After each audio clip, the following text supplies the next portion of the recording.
পড়েন আমার সাথে, লা ইলাহা ইল্লাল্লাহ মুহাম্মাদুর রাসূলুল্লাহ কালিমা শাহাদাত আশহাদু আন লা ইলাহা ইল্লাল্লাহ ওয়াহদাহু লা শারীকা লাহু ওয়া আশহাদু আন্না মুহাম্মাদান আবদুহু ওয়া রাসূলুহু।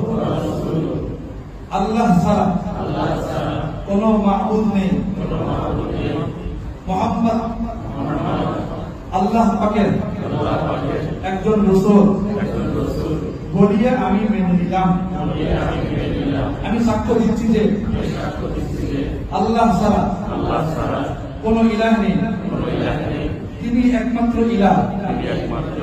আমি সাক্ষ্য দিচ্ছি যে মুহাম্মদ সাল্লাল্লাহু আলাইহি ওয়াসাল্লাম আল্লাহ পাকের একজন প্রেরিত রাসূল।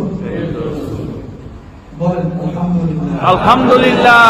রাসূল বলেছেন ইন্নাল ইসলাম ইয়াহদিমু মা কানা ক্বাবলাহু, যে ব্যক্তি ইসলাম ধর্ম গ্রহণ করে সেই ব্যক্তি কালিমা পড়ার সঙ্গে সঙ্গে তার জীবনের সব গুনাহ মাফ